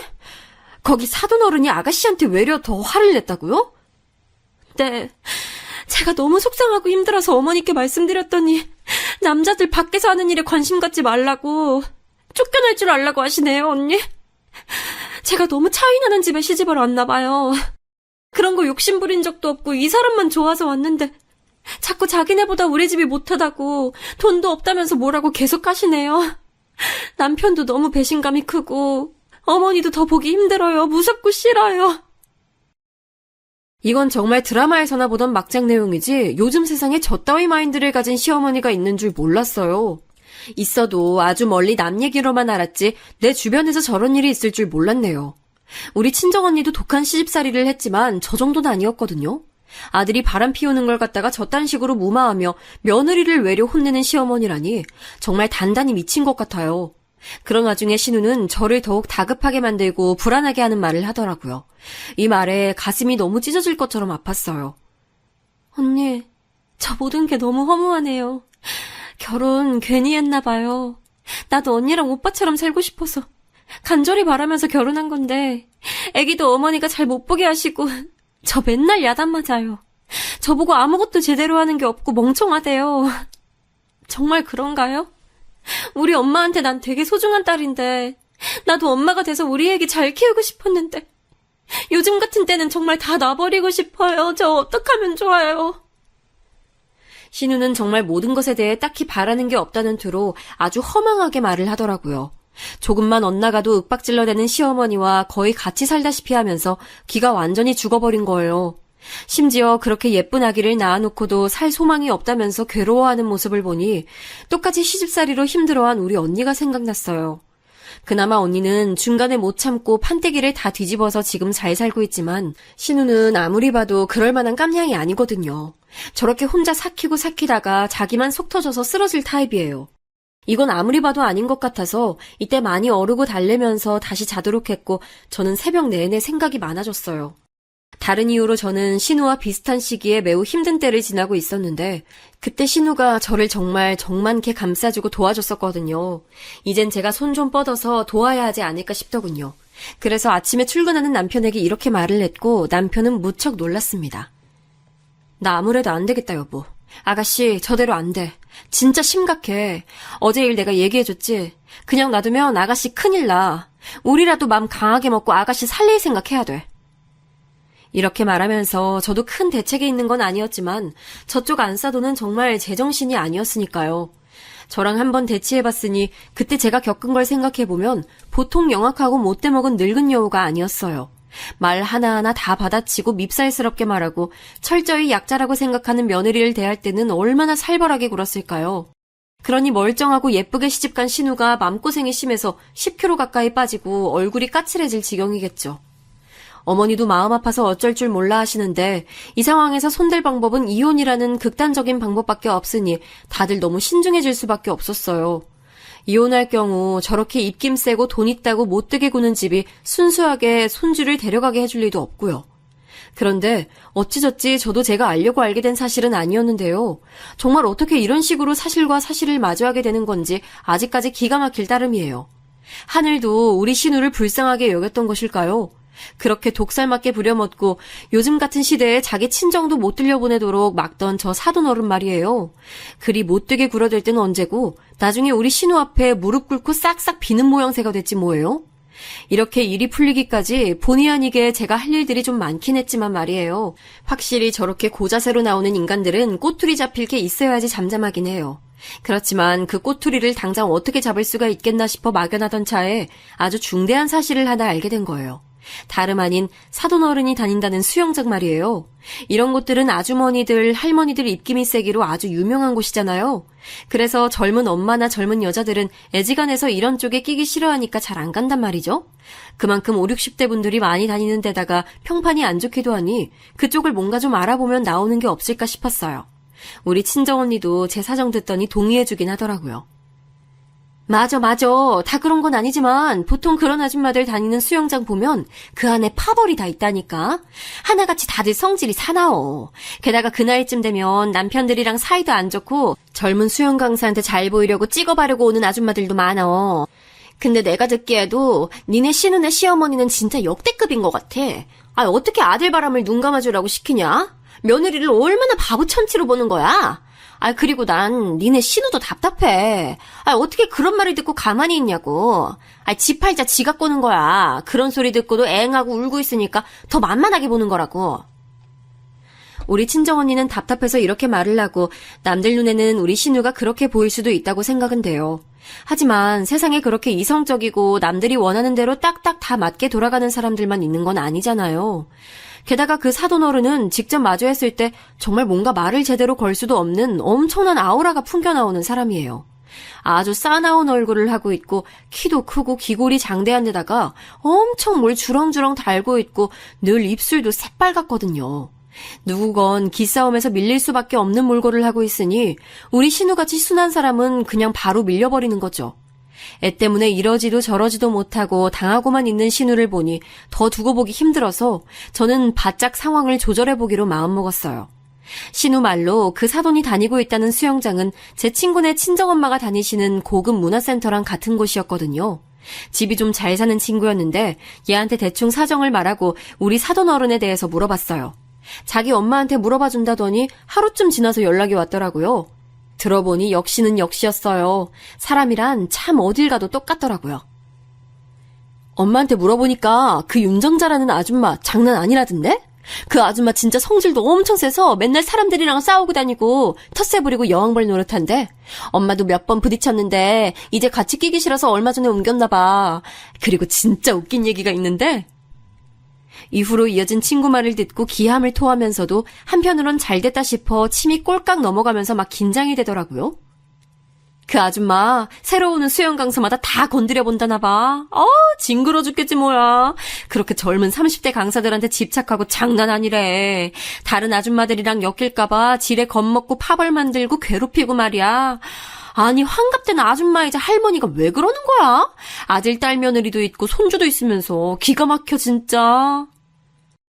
여기까지 얘기를 들으니 저는 더 기다릴 수가 없어서 그 부분에 대해서 자세히 캐봤어요. 똑같이 꼬투리 잡아서 덤비기에 이만한 주제가 어딨나 싶어서 놀랍기도 하고 스릴도 느껴지더라고요. 그러면서 고개가 끄덕여지는 게 나이 먹고 할머니가 돼서도 저렇게 딴짓거리를 하고 다니니 지 아들도 저러나 싶었어요. 게다가 어떻게 자식까지 낳아놓은 자기 아들이 딴 여자랑 놀아나도 놔두냐고요. 심지어 그걸 눈 감아주도록 우리 신우를 몰아붙이고 이후에는 자기 아들에게 그걸 또 일러바쳤나 봐요. 급기야 신우는 물리적인 행동을 당할 뻔한 상황까지 가서 극심한 트라우마가 생겼다더라고요. 아가씨, 그게 정말이에요? 아가씨한테 그런 일을 했다고요? 네, 언니. 근데 저 정말 무서워요. 이제 다 싫고 무서워요. 어떡하면 좋아요? 다 끝내고 이혼하고 싶은데 그러려니 우리 유준이가 마음에 걸려요. 저만 나가게 될 것 같아서요. 우리 유준이 없으면 저는... 여기까지 듣고 있으니 너무 가슴이 답답해져서 정말 민폐인 거 알면서도 친구네 엄마께 제가 직접 전화를 드렸어요. 저도 살다 별 오지랖을 다 부린다 싶었지만 이건 정말 근처에서 일어나는 일이라면 두고 보기 힘든 일이잖아요. 뭐라도 꺾어버리고 으름장을 놓을 수 있는 건덕지가 있다면 그게 뭐든 휘둘러서 사용하고 싶을 정도였어요. 제 친구네 엄마는 제가 직접 전화 걸어서 문의를 하니 놀라시더라고요. 대학 때까지는 자주 놀러갔었지만 그 후로 직장 생활하고 결혼하고 애 낳고 할 때까지는 거의 얼굴을 못 봤었거든요. 그래, 정인이? 얘긴 들었는데 뭐 하려고? 그 윤정자. 그 사람 나도 아주 질세 그래. 마주치기 싫어가지고 다른 데로 수영도 옮겼어.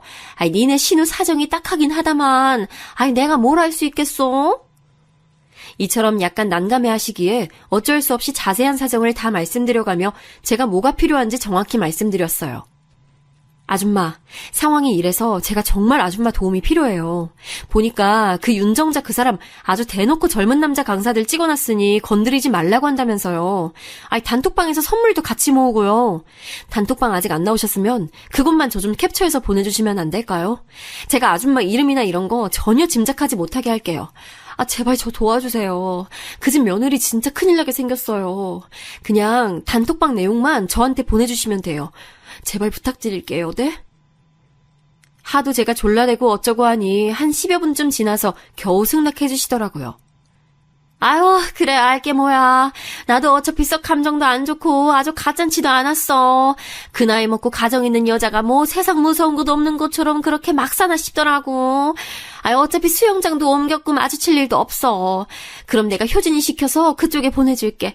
대신 진짜 내가 보내준지 모르게 해야 돼. 알았지? 이리하여 저는 단톡방 캡처본 몇 개를 받아보게 됐는데요. 혹시 몰라서 단톡방에서 그 윤정자 사돈 어른이 떠들어대는 내용과 함께 프로필 사진을 클릭했을 때 뜨는 전화번호까지 다 캡처를 받아뒀어요. 나중에 자기가 말한 거 아니라고 잡아뗄 수 있으니까요. 그리고 그 안에 도는 내용들은 참 기가 막히더라고요. 안에서 새는 바가지 밖에서도 샌다고 역시나 밖에서도 말 못되게 하는 건 여전했고요. 자기 아들보다 어린 젊은 강사 멋지다며 온갖 추잡한 표현과 치정극을 벌여가며 그 수영장 아줌마들에게 으름장 놓는 모습이란 아주 굉장했어요.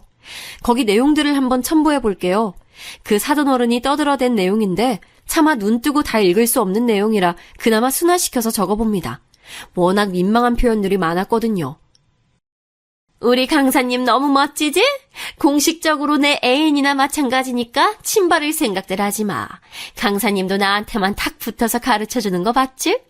하여간 몸매도 너무 멋지고 왜 이제 알게 됐는지 너무 안타까워. 아유, 할아버지 같은 남편이랑 같이 살다가 이렇게 멋진 강사님 보니까 제대로 눈호강아지 뭐야. 딱 10살만 젊었어도 새로 시집 갔을 거야. 자기들이 봐도 나 가능성 있어 보이지? 그리고 어제 보니까 미자씨 엄청 우리 강사님한테 들러붙더라. 적당히 들러붙어 머리채 잡히기 전에. 강사님은 내 거라고. 여기까지 읽고도 얼마나 기가 차던지 아니 나이 먹을 만큼 먹은 할머니 아줌마가 이게 뭔 추태인가요?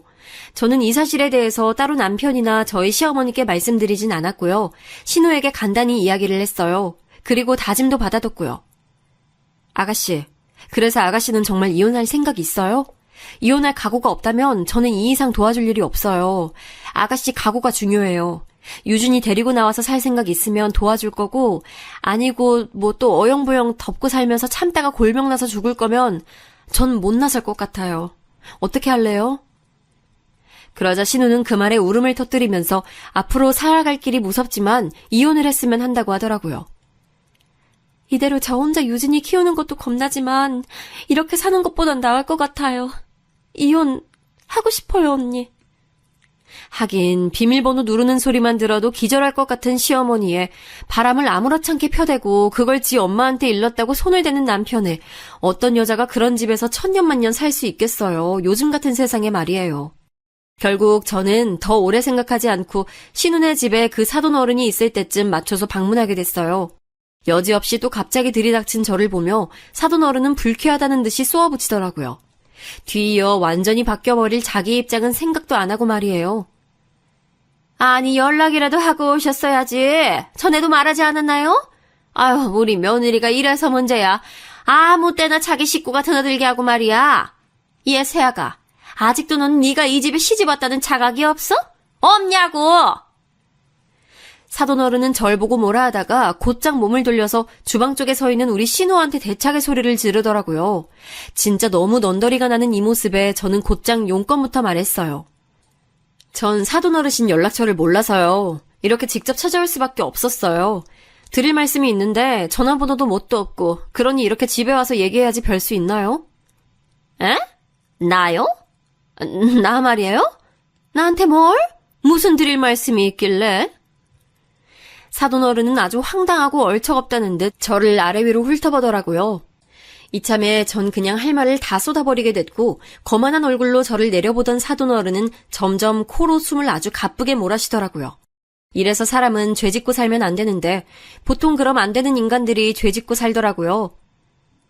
사돈 어른, 우리 아가씨 이제 그만 놔주세요. 유준이 데리고 이혼하고 싶다네요. 제가 대신 전달하려고 해요. 이 집에서 나가는 순간까지 조용히 정리 잘하고 갈 수 있게 해주세요. 이게 제가 할 말이에요. 그간 사돈 어른의 잘난 아드님께서 저지르고 다닌 일이며 아가씨한테 함부로 한 거 다 알고 있어요. 이쪽 집 대표에서 왔으니까 그리 알아두세요. 이 말을 듣는 내내 기가 막히던 얼굴로 눈을 막 부라리던 사돈 어른은 인상부터 쓰면서 아주 사람을 잡아먹을 듯이 윽박지르더라고요. 그럼 저도 당연 대응책이 있죠. 게다가 그 대응책은 저쪽을 약올리기에 아주 충분했고요. 왜요? 본인도 아들뻘이랑 마음껏 바람 피우고 다니시니까 별것도 아닌데 우리가 난리인 것 같으세요? 근데 아들도 아시나? 아니 저기 뭐야, 온 가족이 다들 알고 있는 거예요? 그럼 더 막장인데. 이딴 막장 집안에서 어떻게 애를 키우라는 거예요? 정신병자도 아니고. 뭐? 야, 너 지금 뭐라고 했어? 뭐? 사돈 어른은 그 자리에서 일어나더니 동공이 마구 흔들리면서 막 어깨까지 떨더라고요. 어찌나 목소리는 또 기차 화통 같은지 하여간 성량 엄청나다 싶었어요. 저요, 알 거 다 알고 왔어요. 이렇게 소리 지르고 일 키워서 그쪽 좋으실 일 하나도 없을걸요? 듣자 하니 여기 회사 가족이 다 같이 하는 거 아닌가요? 거기에 사모님이 젊은 수영 강사들이랑 맨날 놀아난다는 거 퍼뜨리면 어떻게 되는 거예요? 대체 뭔 스트레스가 그렇게 많으시길래 남편 놔두고 젊은 남자들이랑 놀아나고 그러고 며느리네 와서 아주 피를 말려 죽일 정도로 길을 잡고 사시냐고요? 자식들은 다 알아요? 아냐고요? 점점 세게 나가니 이후로는 그 쇳소리 같은 목소리 볼륨을 낮추고 아주 조근조근 화를 내더라고요. 그래봤자 칼자루는 제가 쥐고 있는데 말이에요. 그쪽이 뭘 안다고 그래? 대체 어디서 뭘 알고 그런 소리를 하는 거야? 저 어지간 시끄러우니까 나가! 나가! 뭘 나가요? 얘기가 안 끝났는데. 그런 식으로 얼버무리지 말고 얘기 똑바로 해요. 저요, 사돈 어른이 놀아난 증거 다 갖고 있어요. 우리 아가씨한테 하는 짓거리 진짜 못 참겠어서 벼르고 있었는데 알아서 이런 내용들이 굴러 들어오더라고요. 그러게 왜 그렇게 나이 먹을 만큼 먹으신 어르신께서 추접하게 사셨어요? 이거 확 다 아드님이랑 가족들 하는 회사에까지 까버릴까요? 그럼 거기 남편분께서도 본인 마누라가 남자들이랑 놀아난 것도 다 덮고 사신대요? 그건 아닐 것 같은데. 사돈 어른도 돈 푼 없이 여기 시집 오신 거라면서요. 이쯤 얘기가 진행되자 오래도록 아주 불편한 침묵이 감돌게 됐어요. 누구 하나 먼저 입을 떼지 않고 서로 노려보며 절대 물러서지 않겠다는 얼굴로 말이에요. 그때 신우는 소파 쪽에 주저앉아서 힘없이 어깨를 구부리고 있었고 이 침묵이 너무 졸렬하고 짜증나게 느껴진 저는 입을 뗐어요. 긴 말 할 거 없고 우리 아가씨 이 집에서 나갈 거니까 그리 아세요. 짐 정리해서 데려갈 테니까 불편하게 하지 말고 나가주세요. 혹시 말귀 못 알아드셨으면 제가 증거 몇 개 보여드려요? 보니까 단톡방에서 아주 세상 무서운 것 없이 거하게 노셨던데요. 저한테 제보해준 사람이 몇 명인지 몰라요. 여기 풀까요? 아니면 가족들 계신 곳에 다 프린트해서 쫙쫙 돌릴까요? 솔직히 이 말을 했을 때 저는 당장 눈앞에 보여달라고 할 줄 알았어요. 그러면서 저 성질대로 더 독서를 퍼붓거나 아니면 뭔 사단이 날 거라고 상상했죠. 저도 그만한 담력까지는 없기 때문에 약간은 긴장하면서 말을 했는데요. 너무 이해가 안 되는 건 그 뒤에 이어진 반응이었답니다. 보통은 애지간해서 저렇게 상대가 주장이 되면 한 번은 뭔지 보자면서 내놓으라고 하지 않나요?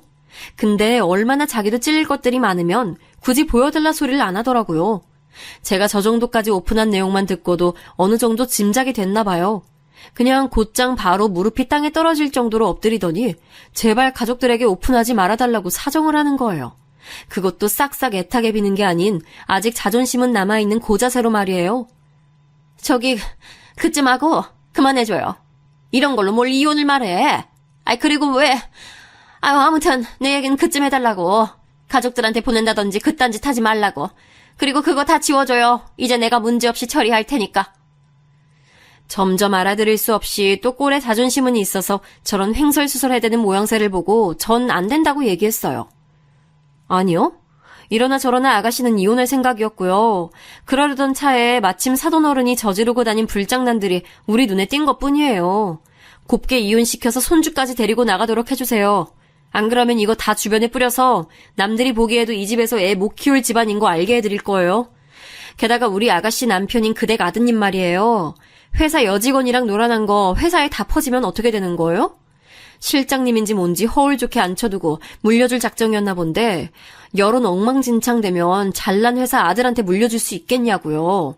사돈 어른도 눈밖에 났는데 아드님까지 개망신당하면 모자가 쌍으로 회사며 집에서 쫓겨나겠네요? 그래도 괜찮으세요? 결국 이렇게 단디 쐐기를 박는 바람에 모든 것이 일단락됐고요. 신우는 그날 저랑 반나절 가까이 필요한 것들을 챙겨가지고 그 집에서 나왔어요. 이혼을 한 것도 아니고 조정도 아닌 시기에 이렇게 짐들을 갖고 게다가 아기를 데리고 일찍 나와버린 게 불리할 수 있다는 주의를 듣긴 했지만요. 이후에 웬일로 순순하게 이혼으로 이야기가 넘어가게 됐어요. 알고 보니 꼭 저 일 때문이 아니라 신우 남편이 이미 마음이 훌쩍 떠있던 상태였기 때문에 이혼 얘기를 대수롭지 않게 생각하고 있더군요. 단지 저 집 시어머니가 손주는 뺐고 며느리만 내쫓을 예정이었던 것 같아요. 하지만 흠이 왕창 잡혀버렸으니 어쩌지도 못하고 손주는 며느리 손에 뺏기게 된 거예요. 상간녀 관련 자료도 제대로 알아보지 못했던 우리 신우는 그냥 눈만 멀뚱히 뜨고 애만 놔두고 나올 뻔했었는데 결과적으로는 잘 된 거라고 볼 수 있겠죠. 이후 얘기를 신우한테 들어보니 참 모든 게 잘 됐고 속 시원하게 박살내줬다는 생각이 들었어요. 어머니가 며칠 전에 연락이 왔어요. 유준이 만나게 해줄 거냐고 하더라고요. 그래서 제가 그럴 생각 없다고 했어요. 애 아빠도 애한테 관심이 없고 만날 생각 없는데 왜 시어머니한테 제가 애를 보여드려야 하는 건지 이제서야 정신이 좀 들더라고요. 연락하지 마시라고 끊고 차단했어요. 그렇게 애를 뺏겨놓고도 이내 미련이 남아서 손주 가끔씩 보여주면 안 되냐고 구걸하는 전화를 했다니 기가 막혔어요. 한편으로는 절대 앞으로 다신 보여줄 생각이 없다는 신우의 다짐을 들으며 이제야 속 시원한 느낌이 들었어요.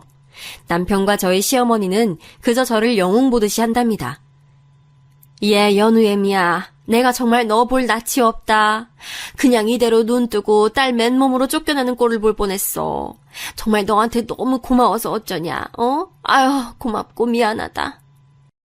어머니는 이렇게 목매인 소리로 전화를 해오셨고 남편 역시 그 무뚝뚝하고 멋쩍은 표정으로 말하더라고요. 고마워. 내가 해줄 수 없는 걸 당신이 해줬어. 진짜 고마워. 이리하여 신우는 애를 데리고 친정에서 살고 있고요. 저희는 저희대로 열심히 살아가고 있어요. 저도 남일에 이 정도까지 에너지를 쏟아본 건 처음이자 아마 마지막이 될 것 같아요. 2번 다시는 간 떨리고 심장 약해서 못하겠더라고요. 하지만 정말 저에게는 마치 자매 마냥 잘해주고 자기 모든 것을 내어주던 신우인데 그렇게 당하고 사람이 피폐해지는 꼴을 그대로 두고 볼 수가 없었어요. 게다가 남편이 바람을 피웠는데 외려 적반하장으로 험한 꼴을 더 당하게 되고 이혼에 애까지 뺏길 뻔한 게 말이나 되나요? 나설만 해서 나섰고 한편으론 나선다고 다 해결되는 게 아닌데 잘 해결된 게 그저 다행이고 신기할 뿐입니다. 여기까지 제 얘기 들어주셔서 감사합니다. 모두들 좋은 하루 되세요.